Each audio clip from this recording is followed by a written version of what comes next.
Chapter 5. The Scribe in the City. The road narrowed into stone as they reached the great gates of the city. High walls loomed above, carved with weather-worn reliefs of battles long past, and watchmen in gleaming helms kept a wary eye on the endless stream of travelers pressing inward. Carts creaked, livestock bawled, and hawkers shouted their wares to anyone within earshot, creating a tide of noise and motion that made the gates feel more like a living river than an entrance. Renlin tried to drink it all in. The banners snapping in the breeze, the scents of spiced meat and burning pitch, the press of so many bodies moving together. Izzy's sharp gaze darted from guard to merchant to thief, catching every subtle exchange. Kaelin, taller than most by a head, drew uneasy stares. Children hid behind their mothers' skirts, and even hardened men gave him a wide berth. Through the gates, the main street stretched like a vein into the heart of the city. The trio moved with the flow, past rows of crowded markets where jewelers flaunted glittering stones, smiths hammered steel, and beggars with outstretched hands pleaded for coin. The chatter of the crowd was constant, layered with the distant chime of bells. As they pressed deeper, the avenues widened, then narrowed again, threading through twisting rows of shops, shrines, and low taverns. Renlin stumbled more than once, distracted by the scale of it all, while Izzy cut through the crowds as if the streets themselves parted for her. Kaelin's frown deepened with every step, the city's walls and bustle closing around him like a cage. Finally, after what felt like an hour, the buildings gave way to a broad, open square at the water's edge. Here, the air shifted, cleaner, touched with brine and the cool scent of stone washed by the tide. And there, rising like a pale sentinel above it all, was the temple. Its spires caught the sun, white stone shining like a beacon, the carved runes on its pillars etched deep enough to outlast centuries. Renlin felt the weight of his satchel heavy against his shoulder as they approached. He had dreamed of this moment since leaving the caravan. His master's commission, the parchment in his bag, the riddle etched in his memory, where the water remembers the moon. Somewhere inside these walls lay the first thread of the mystery. Izzy's eyes swept the crowd with suspicion rather than awe, hand brushing her dagger's hilt out of habit. Kaelin's jaw was set, the orc's towering frame forcing space around them even in the busiest press of bodies. At the base of the temple steps, the three stopped. Renlin broke the silence first, voice quieter than he intended. "This is it. The temple is where we begin." Izzy tilted her head, arms crossed. "So what's the plan, Scribe? We can't all hold your hand while you poke through every dusty scroll in the place." Kaelin grunted his agreement. "We split, cover more ground, regroup by nightfall." The scribe nodded, a nervous but determined spark in his eyes. "Yes, that's wise. I can seek out the archivists, ask about records." Izzy smirked. "The rest of us will do what we do best, poke around, listen for whispers, maybe rattle a few cages." They all glanced across the square to where an inn perched at the water's edge, its balconies draped with flower pots and its windows catching the glimmer of the harbor. "Meet there at sundown," Kaelin said firmly. Izzy gave a mock salute. "The pretty one on the water." "Got it, Renlin." The three stood at the foot of the marble steps, the bustle of pilgrims and traders weaving around them like a living tide. The spires of the temple rose into the pale sky, crowned with silver bells that rang in the sea wind. "This is where we part ways," Izzy said, brushing her braid over her shoulder, already scanning the busy square with a restless gleam in her eyes. Then, for once, her voice softened. "Stay safe, both of you. The city's teeth are sharp, even when they smile." Kaelin grunted, less convinced, though he didn't argue. "Meet at the inn across the water before nightfall. Don't be late." "I don't like lingering outside temple walls." His dark gaze swept the crowd as if every face were a threat. Renlin adjusted the strap of his satchel, heart steadying under their eyes. "I'll stay here. My master, Veyron of Kareth, sent me to record the temple inscriptions. He trusts me with this work, and I won't leave it undone. The archives may hold more than prayers, records, maps, transcriptions. If there's a thread to follow, it may be buried there." Izzy's smirk returned, though a trace of pride lingered behind it. "Look at you, speaking like you've got iron in your veins. Then may the gods smile on your dusty parchment, Scribe." She flicked her fingers in mock blessing and vanished into the square, hips swaying as she slipped between stalls and gawking strangers. Kalen lingered a moment longer, jaw set. His gaze locked on Renlin, and in that heavy stare was both warning and quiet trust. Finally, the orc turned, shoulders cutting a path through the crowd as the temple bells tolled once more. Renlin exhaled, alone now with the marble steps and the echo of his heart. He squared his shoulders and climbed. Inside, the temple air was cool and fragrant with smoke. Candles burned in niches, and sunlight broke through high-stained glass, painting the stone floor with shifting colors. He spent the better part of an hour carefully transcribing the weathered inscriptions into his book, the curling script as old as the sea itself. His hand trembled at first, but as the words flowed, so did his focus.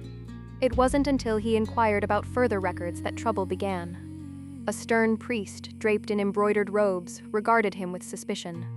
"The archives are not open to idle scholars. Why should we grant a wandering scribe access?"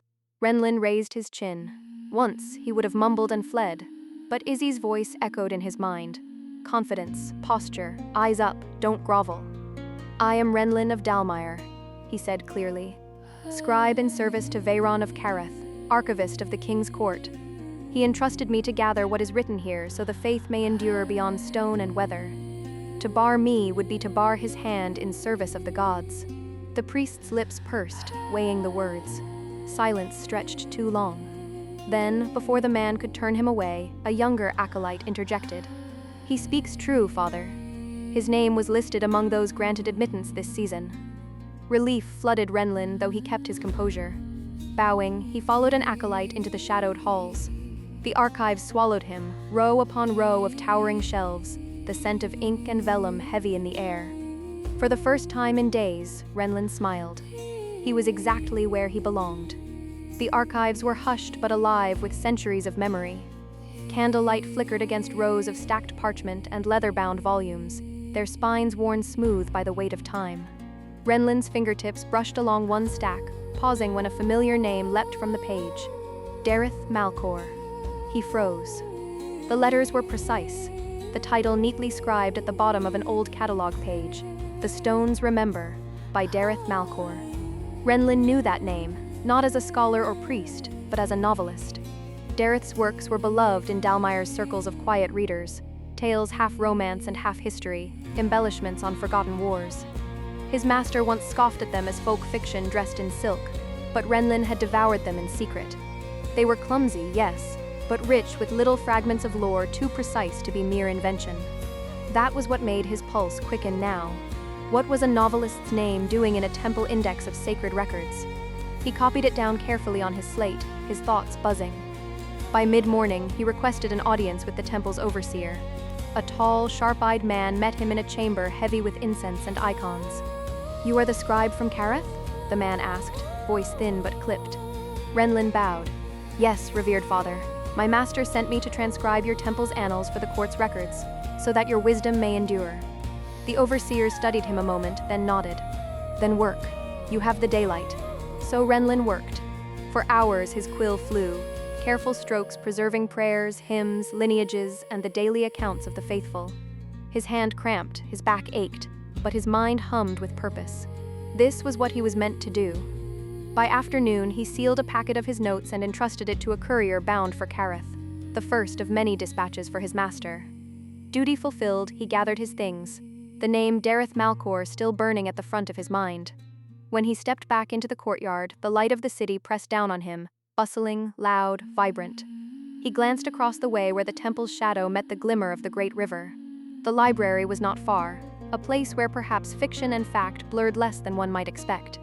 He squared his shoulders, inhaled, and whispered to himself, "Confidence." And with that, Renlin set out for the city's grand library, parchment in hand, chasing the threads of a novelist who might have known more of the truth than anyone ever guessed. The streets of the city were alive with sound and movement, and Renlin walked among them with his satchel clutched close to his side. The parchment within rustled faintly with each step, reminding him of its weight, its importance. Sunlight spilled in shards across cobblestones smoothed by thousands of boots, and the air was warm with the mingled scents of roasted nuts, incense smoke, and the faint brine of the river beyond.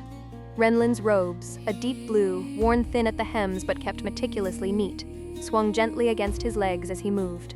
He adjusted the collar where the fabric rubbed against his throat, a nervous habit, though he was beginning to realize his posture had changed these last days. Shoulders not hunched so tightly, steps not quite so hesitant. He could hear Izzy's teasing voice in his head. "Straighten up, or they'll think you're about to faint." He smiled at the thought as the streets narrowed and lifted, leading toward the heart of the Scholars' Quarter. The library rose before him like a fortress of knowledge. Its facade was stone the color of pale sand, lined with tall arched windows that caught the late afternoon light. Vines clung to the lower walls, trimmed neatly, but with a stubbornness that spoke of decades resisting shears. At the wide bronze doors, two temple scribes in ivory-colored robes stood in conversation, their heads bowed over a ledger. Renlin drew in a breath. He could do this. Inside, the hush was immediate, like stepping into a sacred grove where every word was a prayer. Light filtered through high, stained glass windows, painting shifting patterns across rows upon rows of shelves. The air smelled of dust and ink, and the faint metallic tang of old bindings. A clerk at a central desk lifted her gaze as he approached. She was middle-aged, her hair wrapped in a braided coil, her expression kind but practiced. Renlin bowed slightly, his voice steady. "Good afternoon. I am Renlin of Karath, apprentice to Master Veyron, commissioned by the Temple of Karath to record the sacred annals here. My work is complete for the day, and I seek permission to consult your public archives for further study." The words flowed more smoothly than he expected. His heart raced as the woman blinked at him, then nodded. "Karath? Ah, you've traveled far." She flipped a page of her ledger. "Yes, we welcome temple scribes. Keep to the eastern wing. If you need assistance, one of our junior readers can help." Relief loosened his chest. He thanked her quietly and walked toward the wing she indicated, the soles of his boots whispering against polished stone. The eastern wing was quieter still, the shelves narrower, light falling in golden slants across dust motes. Renlin ran his fingers along the bindings, searching for the catalogued name, Dareth Malcor. "Looking lost?" The voice was soft, lilting, playful without being unkind. Renlin turned sharply. She stood between two rows, a book hugged to her chest.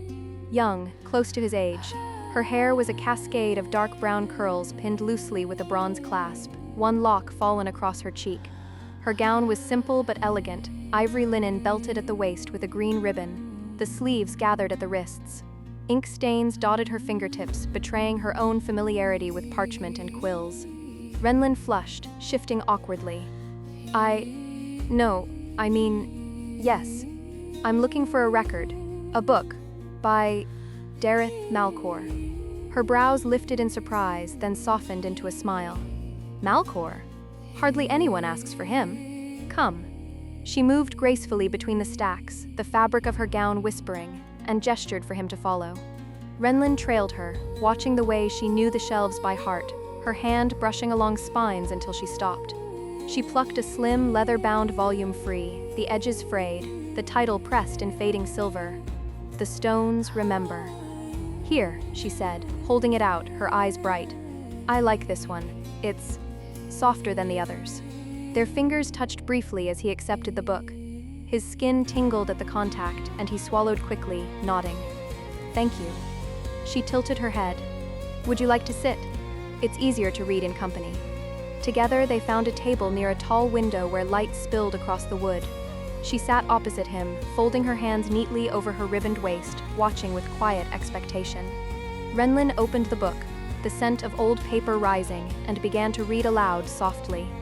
The words flowed, Malcor's prose filled with landscapes, moonlit rivers, ruins heavy with forgotten memory.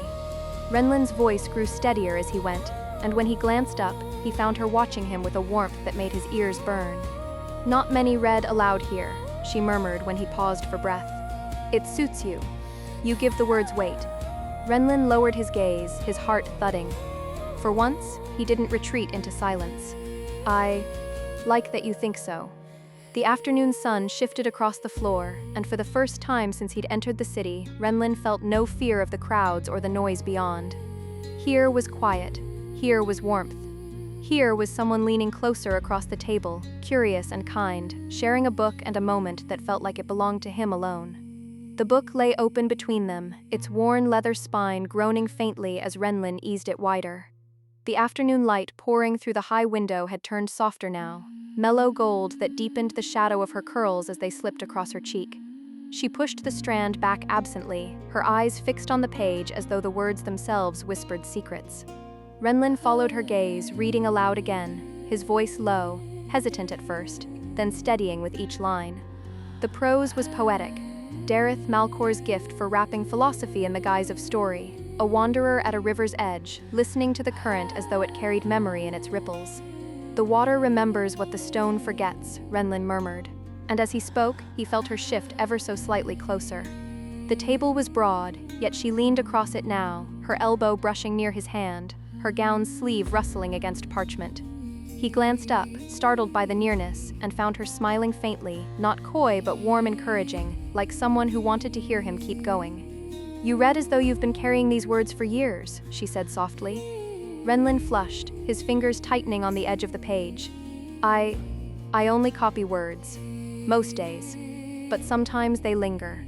Sometimes they feel alive." Her eyes softened at that, and she turned another page, her hand briefly grazing his. "Then perhaps you were meant to find this one." The new chapter bore a title in silver script, almost faded to invisibility. "Moon on the Water."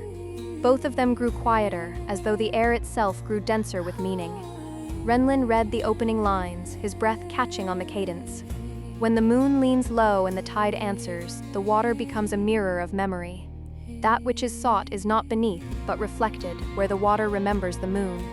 The words struck him like a bell in the dark, vibrating with recognition. He remembered the parchment tucked into his satchel, the riddle etched there. "Where the water remembers the moon." He looked up, and she was already watching him. For a moment neither spoke, and he realized how near she had drawn. Her hands, folded neatly a while ago, now rested lightly on the edge of his side of the book. Her shoulder nearly brushed his across the table. The faint scent of lavender clung to her, mingled with parchment dust. Renlin's pulse thudded. She tilted her head, her curls spilling slightly, her lips curving into a knowing smile. "You look as though the words mean more to you than they should." They might," he admitted, voice low. "They remind me of something I've seen before." Her lashes lowered as she leaned closer, her tone soft, teasing but gentle. "Then let us see what else they reveal." Together. They bent over the text side by side, shoulders brushing now and again as they read. Every accidental touch sent a current up Renlin's arm, but he found he didn't retreat this time. He lingered in the nearness, letting the warmth settle between them. The book spoke of rivers under starlight, of hidden ruins only seen in reflection, of memory caught in water's shifting skin. They paused often to discuss a line, her voice lilting with curiosity, his deepening with thought. He began to notice how her eyes lit at certain passages, how she leaned in when she was truly intrigued, how her smile softened when he offered his own interpretation. At one point, their heads bowed close enough that he could see the tiny flecks of hazel in her brown eyes, the faint quirk of her lips as she whispered, "You carry yourself differently than most scribes I've met. They drown in words. You swim." Renlin's breath caught. For a moment, he forgot the book, the riddle, even the temple. There was only her closeness, her warmth, her voice. He wanted to say something, anything, but the words faltered on his tongue. She noticed, her smile widened a fraction, not unkind, as though she enjoyed his quiet struggle. "We should keep reading," she whispered, though neither of them moved away. So they did, together. And in that golden quiet, Renlin felt something shift, something small but certain. The world outside the library's walls, the noise and press of the city, the endless tasks of a servant to his master, all of it fell away. Here it was only the book, the words, and the space between two people shrinking with every page turned. The girl's fingers lingered on the parchment as she read, her voice low and thoughtful, the faintest tremor in her tone as though she were tasting the words as much as speaking them. When the tide wanes and the moonlight bends, memory becomes truth only in reflection. The water holds more than what it shows. It keeps the echoes of what has passed and what will return. Her eyes lifted to his, soft and intent. "Isn't it beautiful?" As though the river itself were alive, a scribe of its own kind, recording what the rest of us forget. Renlin swallowed, his heart quickening. The words tolled in his mind like a bell he had heard before, distant but undeniable. "Where the water remembers the moon." He had seen them already etched into the parchment his master entrusted to him, scrawled beside the rune Izzy carried from the start of their journey. A riddle, a clue, and now, here again, hidden inside a novelist's poetry. Coincidence? He doubted it, yet he kept that thought buried. Instead, he let his lips twitch into a shy smile. Dareth had a way of writing as though the world itself were a character. It's no wonder his words feel alive. She leaned closer, her shoulder brushing his, her curls falling forward until he could almost feel the warmth of them against his cheek. Alive and reaching, as though they were meant to find someone. Renlin's throat tightened. For a moment, he wondered if she meant the words, or him. They bent back over the book together, their heads almost touching now, eyes moving across the same line in unison. The closeness wasn't forced, it unfolded as naturally as the turning of each page. Her laughter rang softly when he stumbled over an archaic phrase, her hand brushing his lightly when she traced a sentence aloud. Each accidental contact lingered a heartbeat longer than it should have. Each glance between them stretched just slightly, as though neither wished to look away. Renlin found himself smiling more easily than he had in weeks, his tongue loosening as he spoke of Dareth's works, of runes and words that clung like burrs to the soul. And she listened.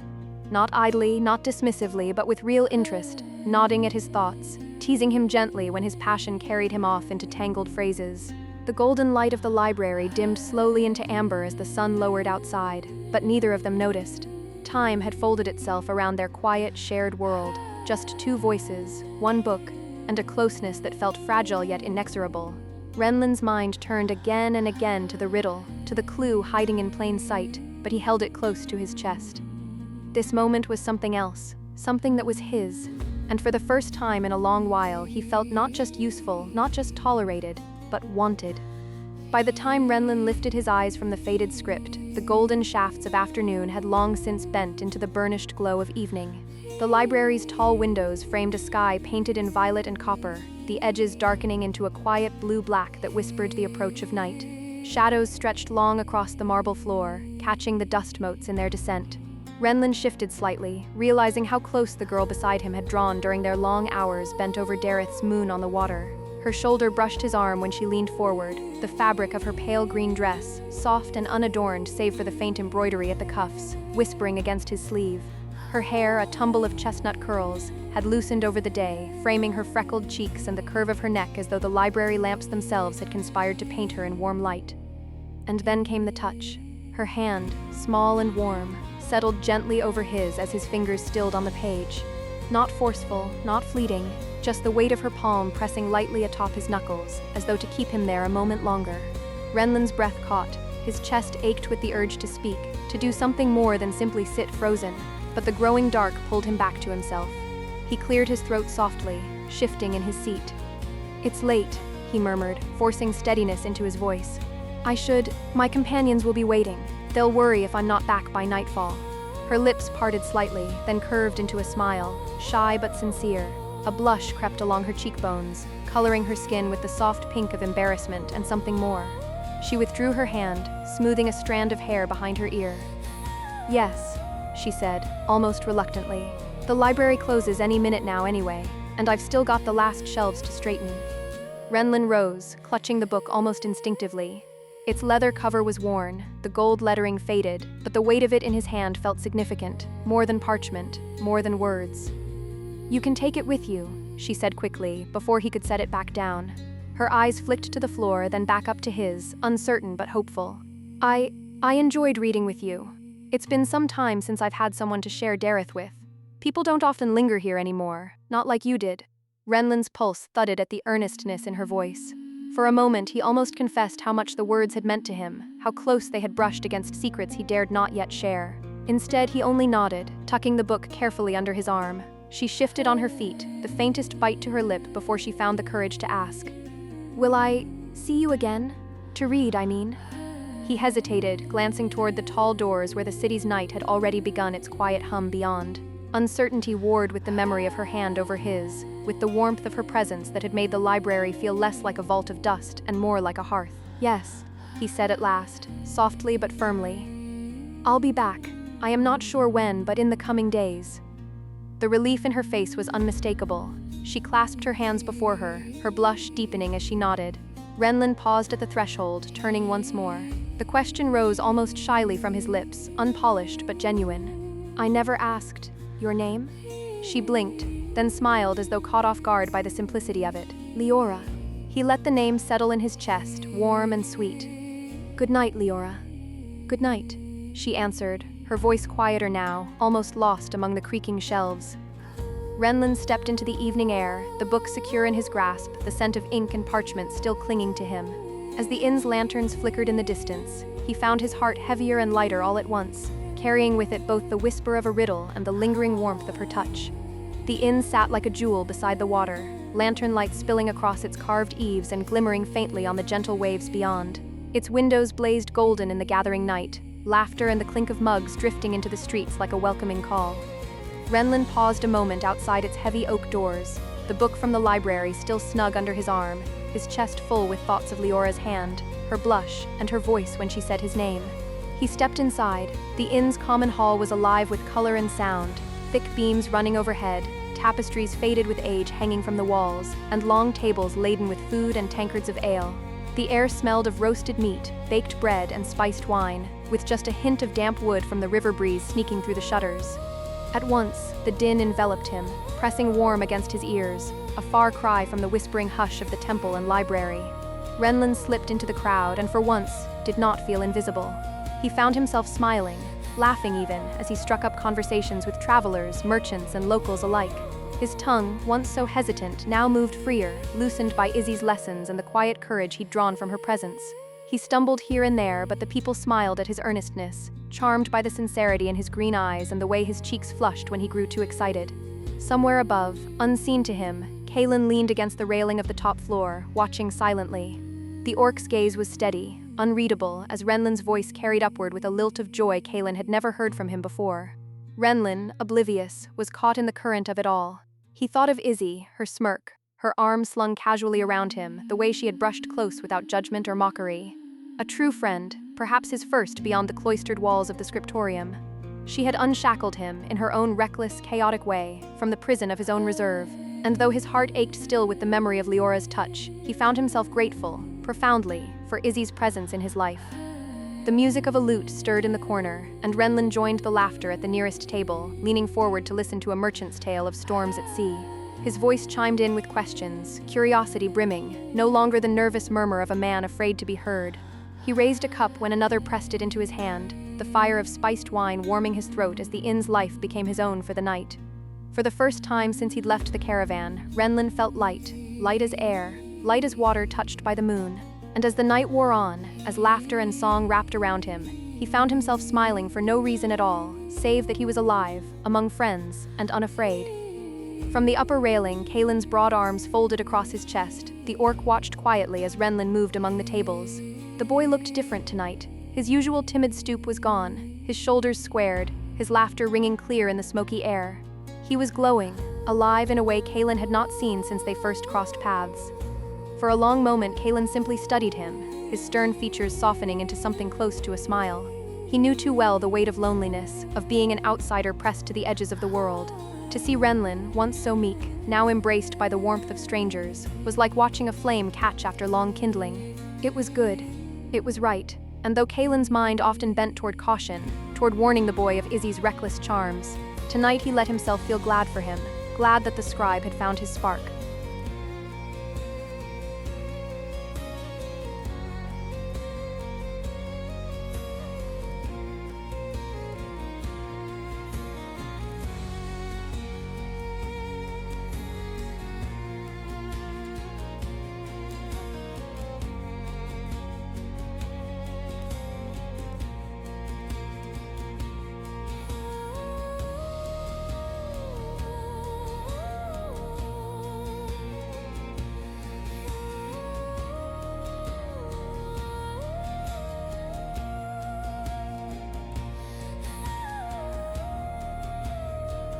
Thank you for listening. Please like, comment, and subscribe. More chapters are on the way.